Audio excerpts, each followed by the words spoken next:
सलाम and welcome to the show Sana एक Pakistani. Shalimar express, Golimar express, Tezgam, तेज़ रो, न जाने कितनी सारी ट्रेन हैं जो कि पाकिस्तान में चलती हैं। लेकिन जब मेरे जहन में ये आता है कि मैं ट्रेन का सफ़र करूं तो मुझे एकदम बुखार चढ़ जाता है। वो इसलिए कि इंसान ये सोचता है कि ट्रेन कितने घंटे लेट होगी, 2 घंटे, 4 घंटे, 6 घंटे। लेकिन नहीं, सिर्फ इतने नहीं बल्कि 24 और 36 घंटे लेट होती हैं हमारी ट्रेनें। लेकिन जब मैं यहाँ पर आई तो मुझे ये एहसास हुआ कि यहाँ के लोग तो बहुत ज़्यादा ट्रेन में सफ़र करते हैं और बहुत तारीफ़ भी करते हैं। कई कार्स वाले लोग, कई बड़ी बड़ी पोजीशंस के लोग भी ट्रेन में सफ़र करने को प्रेफर करते हैं। आखिर क्यों?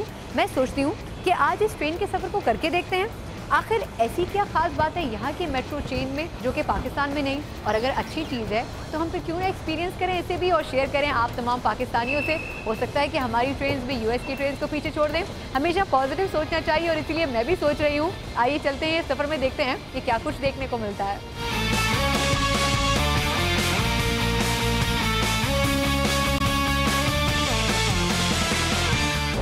I just want to purchase a ticket. Where are you from? Pakistan. अरे माशाल्लाह, ज़बरदस्त। चले आपसे मिलकर खुशी हुई, अपनी ज़बान में बात करके मुझे ज़्यादा आसानी। तो आप भी पाकिस्तान से हैं क्या? जी, मैं बिल्कुल पाकिस्तान। बहुत खुशी है आपसे मिलकर। यहाँ पे इतने बड़े बड़े चार्ट्स लगे हुए हैं, मगर पहली दफ़ा आने वाले को शायद थोड़ा कन्फ्यूजन होता है। थोड़ी हेल्प आउट कर देंगे मुझे? श्योर। आपके पास कैश है या क्रेडिट कार्ड से पे करेंगे आप? क्या ये डायरेक्टली इस्तेमाल हो सकेगा? श्योर। चलिए, मुझे बहुत खुशी है कि मुझे यहाँ पर पाकिस्तानी मिल गया। मुझे ये चीज़ समझनी है कि यहाँ का मेट्रो सिस्टम, मैंने बड़ी तारीफ़ सुनी थी कि यहाँ का जो मेट्रो नेटवर्क है वो दुनिया के बेहतरीन नेटवर्क्स में से एक है। पाकिस्तान में अगर हम ट्रेन को सोचते हैं तो हमें बहुत डर लगता है, चक्कर आने शुरू हो जाते हैं, बेहोशी तारी हो जाती है। लेकिन यहाँ तो लोग बहुत ज़्यादा मेट्रो इस्तेमाल करते हैं। हाँ, जैसे कि मेरा एक्सपीरियंस जो बॉस्टन में है तो उसमें 1.2 मिलियन पीपल एवरी डे जो मेट्रो यूज़ करते हैं। यहाँ पे भी डीसी मेट्रो एरिया में भी वो प्रेफर करते हैं आपको। और आपको ये जान के हैरत होगी कि government pays for your metro expenses. हाँ जी। तो लेकिन वही डिपेंड करता है आप कितना मेट्रो यूज़ करते हो। आप जितना ज़्यादा मेट्रो यूज़ करेंगे उतने ज़्यादा रीइंबर्समेंट आपको होगी। अच्छा, आपको देखकर बिल्कुल लगता नहीं है, क्योंकि आप जिस तरह के गेटअप में हैं, कि आप ट्रेन यूज़ करते होंगे। तो यहाँ पे क्या लोगों को आदत है ट्रेन वगैरह यूज़ करने की? जो ट्रेन है यहाँ पे वो उन्होंने बेस्ट कम्यूट पॉसिबल बना दी है। जैसे यस्टरडे जो कल हमारा जो चीफ़ आया था, जो डिपार्टमेंट चीफ़ था, वो साइकिल पे आया था। तो ये बहुत इंकरेज किया जाता है कि लोग जो है ना पब्लिक ट्रांसपोर्टेशन यूज़ करें, साइकिलिंग यूज़ करें। लिविंग ग्रीन, ये हर तरफ आप देखेंगे साइन लगे होंगे। आपका सर्विस चीफ जो है वो साइकिल पे आ रहा है, तो ये ट्रेंड क्यों है? क्या वजह है कि लोग इस तरह की जो सर्विसेज हैं उनको ज़्यादा इस्तेमाल करते हैं और गाड़ियों को बहुत कम कोशिश करते हैं कि इस्तेमाल किया जाए? पब्लिक ट्रांसपोर्ट क्यों ज़्यादा यूज़ की जाती है? पब्लिक ट्रांसपोर्टेशन जो यूज़ करने का जो सबसे बड़ा जो है ना, एक तो इकनॉमिक है बहुत। अगर आप डीसी में जाएंगे और डीसी में आप पार्किंग के ओनली फॉर पार्किंग अगर आप $15-16 पे करेंगे एवरी डे, तो कौन आपको अक्लमंद कहेगा? एट द सेम टाइम अगर आपको पता है government will pay for your commute, तो ऑब्वियसली आप उसको, तो गवर्नमेंट की तरफ से एक इंकरेजमेंट है। एट द सेम टाइम लोगों में ये अवेयरनेस है कि अगर हम गाड़ी कम यूज़ करेंगे तो ये हमारे इन्वायरमेंट के लिए बेटर है। पाकिस्तान का जो ट्रेन का एक पूरा डिपार्टमेंट है, उसमें क्या बुनियादी फैक्टर्स हैं जो एक पाकिस्तानी होने की हैसियत से आप समझते हैं कि फौरी ठीक होने चाहिए? अगर आप मुझसे पूछें तो इंफ्रास्ट्रक्चर पाकिस्तान का अंदर जो है, अगर तो हम डेफिनेटली अगर we have best brain in Pakistan. जो यहाँ पे जो कहते हैं ना, जो ब्रेन ड्रेन हो रहा है, अगर हमारे पास चूँकि ब्रेन है तो ड्रेन हो रहा है, अगर हम उस ब्रेन को यूटिलाइज़ करें और हम अपना इंफ्रास्ट्रक्चर बिल्ड करें। तो यहाँ पर ये सुना है कि बड़ा ही एक प्रॉफिट वाली ऑर्गेनाइजेशन है और बहुत कमा भी रही है और लोगों को सर्व भी बहुत ज़्यादा कर रही है। जहाँ पे 2 सेक्टर्स हैं, वन जो कि आपको दूर लेके जाती है ट्रेन, और वन जो कि आपको with in the like DC metro area, New York हो गया, शिकागो, कैलिफोर्निया। तो वो जो विद इन द सिटी है वो प्रॉफिटेबल है। जो आपको दूर लेके जाती है उसमें उनको डेफिसिट होता है। चलिए, बहुत शुक्रिया आपका, आपने मेरी मदद की। और कम से कम ऐसे पाकिस्तानी की जो कि पहली दफ़ा ट्रेन का सफ़र कर रहा है और जिसको पाकिस्तान में ट्रेनों का बहुत बुरा तजुर्बा हो चुका है। मैं उम्मीद करती हूँ कि ये तजुर्बा कम से कम यहाँ पे मेरे लिए बुरा नहीं होगा इंशाल्लाह। Thank you so much.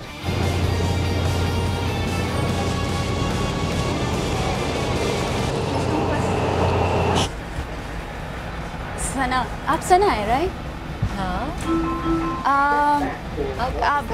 हाँ, मैं भी पाकिस्तान से हूँ। अच्छा, कैसी हैं? मैं ठीक हूँ। चलिए, मुझे बड़ी हैरत है, ऐसे यहाँ बहुत कम लोग पहचानते हैं क्योंकि अक्सर तो पाकिस्तानी बहुत कम ही मिलते हैं। हाँ आप यहाँ पर मतलब पढ़ती हैं या कोई जॉब वगैरह करती हैं? हाँ, मैं मेरीलैंड यूनिवर्सिटी में कुछ कोर्सेज ले रही हूँ। अच्छा, मैं क्योंकि आज मेरा पहला दिन था मेट्रो, मैंने सोचा कि यहाँ पर बहुत तारीफ सुनी थी और जिससे भी बात करती थी वो ज़्यादातर यही कहती था कि मैं मेट्रो में सफ़र कर रहा हूँ, ट्रेन में सफ़र कर रही हूँ। तो मैंने कहा मैं एक दिन जाकर देखूँ कि आखिर मेट्रो में क्या ऐसी बात है, क्योंकि हम लोग तो ट्रेन में बहुत कम सफ़र करते हैं। मुझे दिन में कई बार मेट्रो का सफ़र करना पड़ता है और अगर आप सही पूछें तो मुझे मेरे घर का फासला और मेरी यूनिवर्सिटी का फासला काफ़ी दूर है। तो मेट्रो मुझे बहुत हेल्प करती है कि मैं उसको यूनिवर्सिटी के उस फासले को ज़रा कम कर लूँ। मुझे एक चीज़ अभी मुझे इससे पहले भी एक साहब मिले थे, वो भी पाकिस्तान से थे, उन्होंने मुझे थोड़ी हेल्प भी की टिकट वगैरह लेने में। मैं उनसे भी ये पूछी थी और आपसे भी जानना चाहूँगी कि आखिर यहाँ का जो ट्रेन सिस्टम है वो इतना स्ट्रॉन्ग कैसे है, और जाहिर सी बात है कि मुझे सिर्फ इसकी तारीफ़ नहीं करनी है, मुझे ये समझना है कि हम अपने मुल्क में इस ट्रेन सिस्टम को किस तरह कर सकते हैं, क्योंकि आप भी यहाँ काफ़ी अर्से से रह रही हैं और मेट्रो यूज़ कर रही हैं। मैंने महसूस किया है कि यहाँ पे हर इंसान जो है, जो चाहे वो एक स्टूडेंट है, चाहे वो एक प्रोफेशनल है, वो मेट्रो के ऊपर बहुत ज़्यादा उसका पूरा बहुत डिपेंड करता है। अक्सर लोगों को मैंने देखा कि वो अपनी गाड़ियाँ जो हैं वो मेट्रो स्टेशन पे छोड़कर खुद मेट्रो के ज़रिए अपने ऑफिसेज़ और यूनिवर्सिटीज़ जाते हैं। तो ये एक, जहाँ तक मेरा ख़्याल है, ये एक बहुत ही लंबा अरसा लिया है इस सिस्टम ने डेवलप होने में।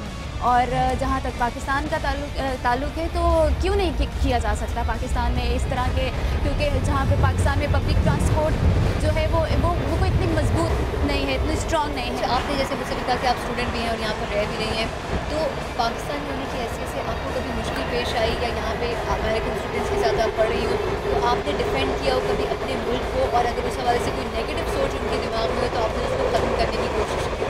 अगर आप किसी भी नए मुल्क में जाएं तो आपके जहन में अगर ये तासुर है कि वो नया मुल्क आपके मुल्क के बारे में बहुत मुस्बत तासुर रखता है, तो ये एक बहुत बड़ी गलती है, क्योंकि अगर जहाँ पे मुस्बत तासुर होता है वहाँ पे मनफी तासुर भी होता है। तो अमेरिका में भी अक्सर जगहों पर आपको एक ख़ास तौर पे मनफी सवालात का सामना करना पड़ता है। कुछ हक़ाइक़ के हवाले से वो कुछ लोग आपसे सवाल करते हैं, तो उस मौके पर एक पाकिस्तानी होने की हैसियत से हमें एक बहुत अच्छे तरीके से खुद को रिप्रेजेंट करना पड़ता है और उनको बताना पड़ता है कि पाकिस्तान में इस वक्त खुद क्या हालात हैं और किस तरह जो तासुर है वो मनफी जो है ज़्यादा उभर के सामने आ रहा है और क्यों आ रहा है। और जब इसको एक्सप्लेन करने में बहुत सी मुस्बत चीज़ें जो हैं उनके सामने खुल के सामने आती हैं।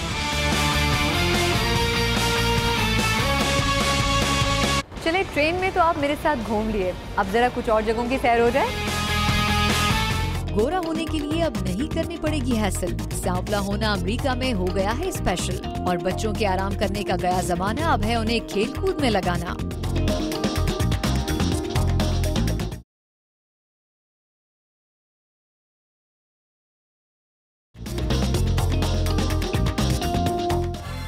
Welcome back. भाई सना, एक पाकिस्तानी को आपने धूप में बिठा रखा है, इस तरह तो मैं काली हो जाऊंगी, लेकिन अब आप फिक्र मत करें, वो इसलिए कि जो एशियन कलर है यानी कि पाकिस्तानी कलर जिसे कहा जाता है वो यहाँ पर इन समझा जाता है। यहाँ पर खूबसूरत किस्म के गोरे किस्म के लोग जो हैं वो धूप में आके लेट जाते हैं और ये सोचते हैं कि वो जब थोड़े सांवले हो जाएंगे तो ये उनकी खूबसूरती में मज़ीद इजाफा करेगा। तो यहाँ आने के बाद ये बड़ी एक दिलचस्प बात थी जो मुझे पता चली, क्या कुछ मैंने यहाँ पर देखा और टैनिंग यहाँ पर कितनी इन है, इस बारे में आपको सारा ज़मान की एक रिपोर्ट दिखाती हूँ।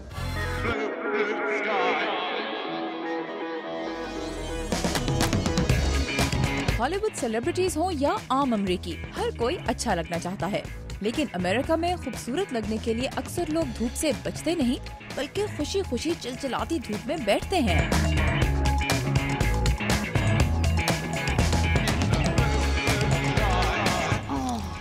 शुक्र है कुछ साया हुआ है और कोई नेक बंदा ये यहाँ पे छोड़ गया है, वरना 37 डिग्री सेंटीग्रेड और इस धूप में किसका दिल करता है बाहर बैठने को।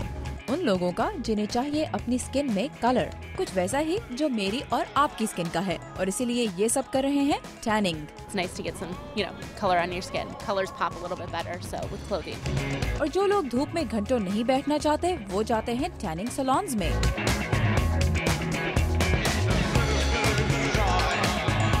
People will come in to tan for weddings, graduations, going on vacation, just because they want to have some color and feel better about themselves. यहाँ टैनिंग बेड की लाइट्स ऑन करें, अपनी आंखें बंद और चुप करके लेट जाएं। अल्ट्रावायलेट लाइट्स की गर्मी 10 मिनट में ही आपको पीले से लाल कर देगी, और कभी-कभी कुछ ज्यादा ही लाल।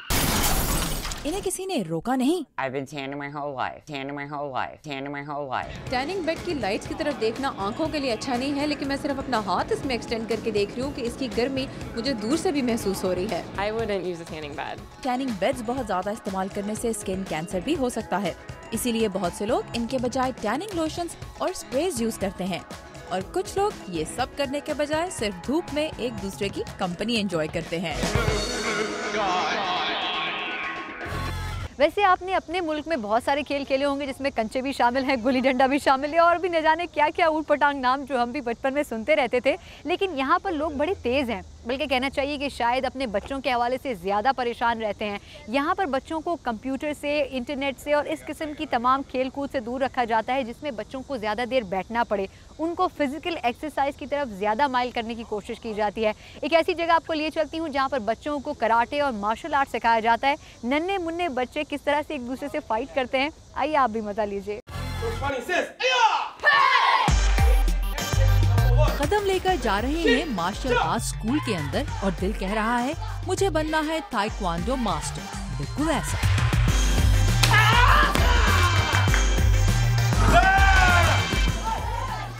ये है वॉशिंगटन डीसी से सिर्फ 20 मिनट के फासले पर वाक़े इस मार्शल आर्ट स्कूल में आने वाले बच्चों की अक्सरियत का गोल।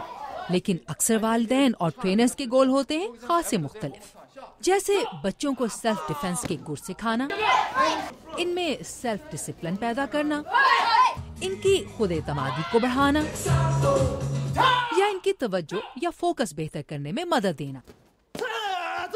और ये है वो गोल जिस पर कम से कम यहाँ अमेरिका में सबसे ज्यादा बहस होती रही है और अब भी जारी है। Taekwondo is right now one of the biggest martial arts. Master Il Chong Am ने ये स्कूल 9 साल पहले कायम किया था। This is development your focus.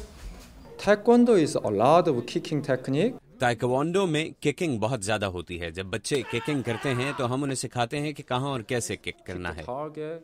जब वो ठीक निशाने पर किक करना सीखते हैं तो इससे दरअसल उनका फोकस बेहतर होता है, खास तौर से ADHD से मुतासिर बच्चों में। अमेरिका में जगह जगह खुल रहे मार्शल आर्ट स्कूल्स का यही दावा है, यानी और चीजों के साथ मार्शल आर्ट्स की ट्रेनिंग तवज्जो को मुतासिर करने वाले attention deficit hyper activity disorder या ADHD से मुतासिर बच्चों की तवज्जो को बेहतर बनाने में भी मददगार हो सकती है।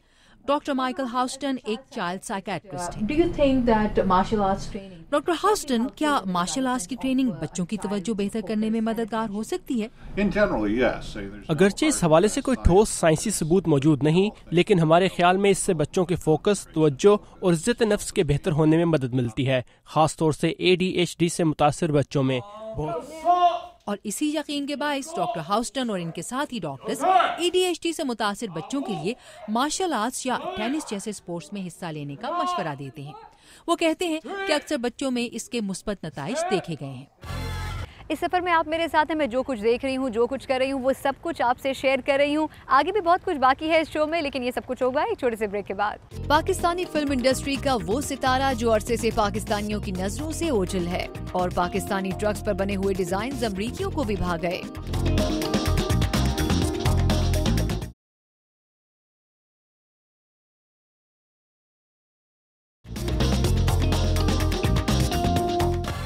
मौसीकी मेरी जान है।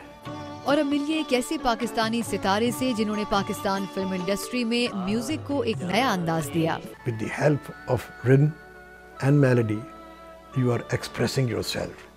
कोई गज़ल, कोई गीत, कोई ठुमरी, कोई दादरा, कोई तराना, कोई कौमी नगमा आप बना रहे हैं, वो सब मौसीकी के दायरे में आता है। तो ये है म्यूज़िक। और इन सब बातों के बाद मौसीकी मेरी जान है। सुहेल राना कहते हैं कि मौसीकी से उनसियत कब हुई ये तो उन्हें याद नहीं, लेकिन इतना ज़रूर याद है कि मौसीकी से पहला तारुफ घर में रखे एक नाकारा हारमोनियम से हुआ था। मैंने अपनी वालिदा से कहा कि हमारे घर में जब हम आँख पिचोली खेला करते थे बच्चों के साथ, तो स्टोर में मुझे संदूकों के अलावा एक अजीब सा बॉक्स नज़र आया। कहने हाँ बेटा वो हारमोनियम है, जब तुम्हारे वालिद बीमार हुए थे तो किसी उनके क्लाइंट ने उनको गिफ्ट के तौर पे दिया था। वो हमारे साथ सफ़र करता रहा और हमारे स्टोर में बंद हो गया। तो मैंने उसको निकाला, तो जैसे ही मैंने देखा कि 2 ब्लैक्स 3 ब्लैक्स 2 ब्लैक्स 3 ब्लैक्स, मुझे महसूस हुआ कि ये लोअर ऑक्टेव है, मिडिल ऑक्टेव है या हाई ऑक्टेव है, और इस तरीके से मैंने कुछ सुर निकाले, वो बजने शुरू हो गए। सुहेल राना ने जिस वक्त पाकिस्तान फिल्म इंडस्ट्री में काम किया उस वक्त इंडस्ट्री अपने उरूज पर थी, लेकिन आहिस्ता आहिस्ता पाकिस्तानी फिल्मों का मेयार कम होता चला गया। सुहेल राना कहते हैं कि इसकी एक बड़ी वजह टीम वर्क का फुकदान था। जब तक फिल्म इंडस्ट्री में टीम वर्क का कॉन्सेप्ट रहा उस वक्त तक फिल्म इंडस्ट्री फ्लरिश करती रही, अच्छी अच्छी फिल्में बनी, बाजी, बदनाम, अरमान, ज़रक़ा। लेकिन ये ख्याल लोगों के दिलों में आना शुरू हुआ कि ये तो मेरी वजह से है। तो ये जो मैं है ना, ये कुदरत को ज़ेब नहीं देती, पसंद नहीं आती इसको। कुदरत कहती है वो कहो या तू कहो, मैं नहीं। अल्लाह ताला मैं पसंद नहीं करता, मैं में तकब्बुर शामिल हो जाता है। लेकिन सुहेल राना का दिल आज भी मौसीकी के लिए ही धड़कता है और वो कहते हैं कि फिल्म इंडस्ट्री छोड़ने का दुख आज भी ताज़ा है। वो एक मीडियम, एक प्लेटफॉर्म छूट गया, इसलिए भी छूट गया कि हमारे साथी भी छूट गए, और वो दिल कभी कभार चाहता है कि फिर से फिल्म इंडस्ट्री की तरफ जाऊं और उसको फिर से ज़िंदा करूं, और जो लोग किस्मत काम कर रहे हैं उनके साथ मैं भी हाथ बटाऊं। देखिए शायद ये ख्वाब पूरा हो जाए। अच्छा, यहाँ आने के बाद घूमने फिरने के अलावा मुझे एक पाकिस्तानी कपल भी यहाँ पर मिला है जो कि रिसेंटली यहाँ पर मूव हुआ है। उनका क्या एक्सपीरियंस रहा यहाँ पर, उन्हीं से पूछते हैं। अस्सलाम वालेकुम। जी वालेकुम सलाम। तारिक, सबसे पहले तो मैं आप दोनों को ये कहूँगी, आप माशाल्लाह दोनों बहुत अच्छा कपल हैं। अच्छा, पाकिस्तान से आप अभी रिसेंटली मूव हुए यहाँ पे, क्या वजह थी इसकी? देखिए, बुनियादी तौर पे अमेरिका को लैंड ऑफ अपॉर्चुनिटीज़ कहा जाता है, और यहाँ पे अगर आपके अंदर स्किल्स हैं, सलाहियत है, आप आगे बढ़ना चाहते हैं, तो यहाँ पे जो एनवायरनमेंट है वो बड़ा सपोर्टिव है। तो that was the basic reason कि हम यहाँ पे मूव हुए हैं। और I am a middle career journalist, so मुझे यूँ लगा कि अगर मैं यहाँ पे मूव होता हूँ तो काम करने के साथ साथ मैं कुछ अच्छी तालीम भी हासिल कर सकता हूँ। तो ये बुनियादी वजह थी कि हम अमेरिका में या शिफ्ट हुए हैं। अच्छा, मासूमा इनकी जो वाइफ है, अब उनसे थोड़ा सा बात करती हूँ। मासूमा, ये बताएं, आपने कहा था शो से पहले कि आप 8 साल पाकिस्तान में रही हैं, तो ये बताएं कि पाकिस्तान में कोई दिलचस्प चीज़ ऐसी है जो आपको याद रही है और अब यहाँ आती हूँ तो आप खूब अपने हस्बैंड का मजाक उड़ाती होंगी, देखो पाकिस्तान में ये होता था। बहुत सारी ऐसी चीज़ें हैं। अच्छा। वैसे तो पाकिस्तान बहुत मज़ेदार जगह है, और मैं तो यहाँ मतलब पढ़ी हूँ और मेरी सारी ज़िंदगी गुजरी है, लेकिन बहुत सारी चीज़ें हैं ऐसी, तो मैं एक चीज़ नहीं कह सकती हूँ। अच्छा, आपने काफ़ी अर्सा पाकिस्तान में गुजारा, तो कभी महसूस होता था कि यहाँ पर आप पूरा एक ज़िंदगी का बड़ा हिस्सा गुजार के गई थी, तो डिफरेंस जो फील होता था, कभी कोशिश आप करती थी कि वहाँ पे लोगों को ये बता सकें, एजुकेट कर सकें कि अच्छा इस चीज़ को आप इस तरह बेहतर कर सकते हैं, और लोग उसको अडॉप्ट करते थे? फिर वैसे तो ऐसी चीज़ें बहुत थी और हैं, लेकिन मैं ऐसी नहीं हूँ जो मैं बाकी लोगों को कहती हूँ कि ऐसे करो, वैसे करो, ऐसे नहीं करो। लेकिन जैसे वो एक एग्जांपल है कि बंदा ड्राइविंग कर रहा होता है ना, तो जो डिफरेंट स्टाइल्स ऑफ ड्राइविंग होती हैं, यहाँ तो कोई भी हॉर्न नहीं देता है, लेकिन वहाँ हर वक्त हॉर्न नहीं होता है, और लाइटें लगा रहे होते हैं पीछे। आपने कहा ज़िंदगी यहाँ बड़ी आसान महसूस होती है। पाकिस्तानी जब अपने मुल्क में होते हैं तो सिग्नल तोड़ने जो है ना अपने लिए बड़ा एक प्राउड महसूस करते हैं कि हमने इस तरह के काम किया। और बाज़ औक़ात कभी कभी ऐसा भी होता है कि अगर आप खुद रूल्स फॉलो कर रहे होते हैं, कोई और नहीं कर रहा होता, तो आप कहते हैं कि फिर मैं क्यों करूँ। लेकिन यहाँ आने के बाद ए से लेके जेड तक हर पाकिस्तानी सारे रूल्स फॉलो करता है। इसकी क्या वजह, हम अपने मुल्क में क्यों नहीं कर पाते? मैं आपको एक वाक़या बताता हूँ। पाकिस्तान में डेवो सर्विस स्टार्ट हुई, तो उस डेवो सर्विस जो थी, जो लाहौर इस्लामाबाद से चलती थी बस सर्विस, तो उसका डिसिप्लिन सारे पाकिस्तानी फॉलो कर रहे हैं। उसमें कैसे अपने बैठना है, क्या एटिकेट्स हैं, कैसे टिकट क्यू में लग के लेना है, वो सारी चीज़ें फॉलो होती हैं। लेकिन फ़ौरन ही जैसे आप लारी अड्डा पे पहुँचें, वहाँ हसल बसल है, लोग एक दूसरे को खींच तान करके बस में सीट हासिल कर रहे होते हैं, वहाँ पे ये चीज़ सारी फॉलो नहीं होती। मेरा ख़्याल है कि पाकिस्तानियों को एक अच्छा एनवायरनमेंट मिले और उनको ये एहसास हो कि जो रूल्स हैं स्टेट की तरफ से वो सब पे इक्वली अप्लाई हो रहे हैं, तो मेरे ख्याल है पाकिस्तानी भी बहुत अच्छा अपनी ज़िंदगी गुजार सकते हैं, उन रूल्स को फॉलो कर सकते हैं। अच्छा, वैसे मैं आपसे और भी बातें करूंगी, लेकिन आपने बस की बात की, तो जो हमारा बस कल्चर है ना, लारी अड्डों का जो कल्चर है, वो पाकिस्तान के अलावा बाहर भी बहुत फेमस है। थोड़ा सा अगर आप उस कलर्स पे और वो जो उसकी पेंटिंग की जाती है उसकी बात करें, जो तो हमारे ट्रक का जो आर्ट है पेंट का, वो दुनिया भर में बड़ा फेमस है। अमेरिका के अंदर किस तरह से लोगों ने इसको अडॉप्ट किया और अपनी कारों को और अपनी गाड़ियों को किस तरह पेंट किया है, उस एक ट्रक कल्चर के हिसाब से जो कि पाकिस्तान में फेमस है, आयशा खालिद हमें दिखा रही हैं। रंगों की फुलझड़ियाँ छोड़ते ये ट्रक्स हमारे लिए भले ये घर की मुर्गी बन चुके हों, इनके फैंस मगरबी दुनिया में और खुद पाकिस्तान में इन ट्रक्स के मालिकान की शक्ल में अब भी मौजूद है। तकरीबन 10 व्हीलर गाड़ी तैयार कराने में 12 लाख रुपया खर्चा आता है। इसके ऊपर आया था ये, अभी इसको दूसरा चक्कर हमने बनवाया, 2 लाख रुपया लगाया जैसा ये खड़ी है। ये बस अब शौक का मोल नहीं है ना जी, शौक ना करा तो वैसे भी गाड़ी माल तो ले जाती है। और इस शौक को पूरा करने के लिए पाकिस्तान में माहिर कारीगरों की एक पूरी फौज भी मौजूद है।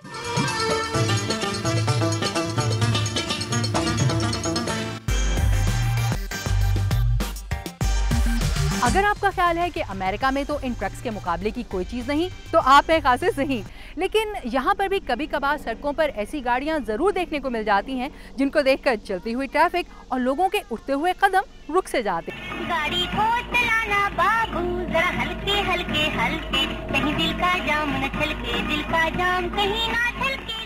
इस रंग बिरंगी गाड़ी को ये अमरीकी बाबू चलाए आहिस्ता चाहे तेज, ये लोगों के दिलों के जाम को छलकाती जरूर है। ये अमरीकी बाबू हैं क्लार्क बेडफोर्ड, एक कार आर्टिस्ट। गाड़ियों को आर्ट के नमूने में तब्दील करना जिनका पसंदीदा मशगला है। Clark, let's talk about these beauties. Who has done this to your cars, by the way? I am the person who did all of this. What? You actually just need. इसके लिए किसी प्रोफेशनल ट्रेनिंग की जरूरत नहीं, जरूरत सिर्फ shock और एक ड्रिल और एक ग्राइंडर की होती है, और यही मेरे औजार हैं। ये सब शुरू हुआ जब क्लार्क ने अपनी नाकारा हो जाने वाली कार को एक आर्ट पीस में तब्दील करने का सोचा। क्लार्क की राय में सारे अमेरिकी कार आर्टिस्ट ही इत्तफाकिया आर्टिस्ट होते हैं। इन गाड़ियों को देखकर लोग हाथ हिलाते, मुस्कुराते और क्लार्क को कहते हैं कि मजा आ गया। कई लोगों की राय में ये कूड़ा करकट है, आप इसे क्या कहते हैं? No, it's not junk to me, although I think नहीं, ऐसा नहीं। अगरचे ये सब चीजें खासी सस्ती हैं, हर गाड़ी के पीछे एक थीम मौजूद है। जैसे इस वैन को कुबलाई खान के महल ज़ैनडू की पैरोडी वैनडू की थीम पर बनाया गया है। आप बताइए, आपको क्या इंटरेस्टिंग लगेगा, क्लार्क की इस वैन में सफर करना या फिर इस पाकिस्तानी ट्रक में?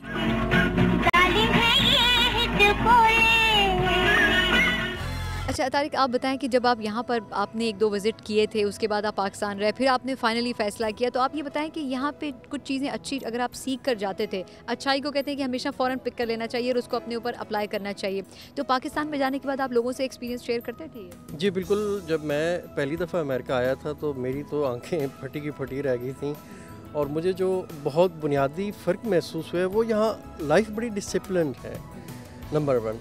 नंबर 2, मैंने यहाँ देखा है कि लोग एक दूसरे की बहुत ज़्यादा रिस्पेक्ट करते हैं। मैंने यहाँ पे देखा है कि आप अगर साइड वॉक पे चल रहे हैं तो वहाँ पे आप पेडेस्ट्रियंस के जो राइट्स हैं उनको बहुत ज़्यादा ऑब्ज़र्व किया जाता है।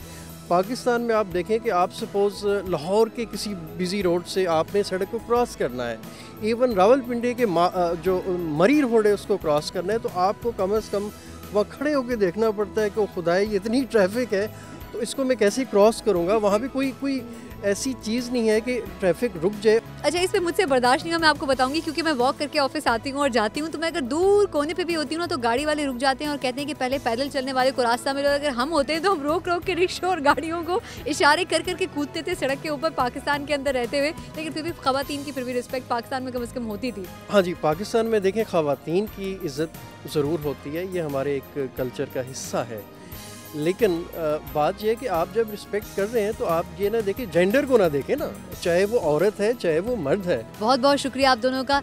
सिर्फ यही कपल नहीं बल्कि शायद बहुत सारे ऐसे कपल्स होंगे जो यूएस और पूरी दुनिया के मुख्तलिफ मुल्कों में रह रहे होंगे, लेकिन जैसे इन्होंने कहा कि हमें पाकिस्तानी होने की हैसियत से जिम्मेदारी का एहसास होना चाहिए कि हम बजाते खुद नहीं बल्कि पाकिस्तानी होने की हैसियत से भी पाकिस्तान के नाम को कहीं डाउन मत करें। मेरी भी यही कोशिश है, मेरी भी यही ख्वाहिश है और आप लोगों की भी यही कोशिश और यही ख्वाहिश होनी चाहिए कि पहले अपने आप को नहीं बल्कि पहले अपने मुल्क के नाम को लेकर आए। कल फिर एक नए शो के साथ आपसे मुलाकात होगी, तब तक के लिए इजाज़त दीजिए। सना एक पाकिस्तानी को अल्लाह हाफ़िज़।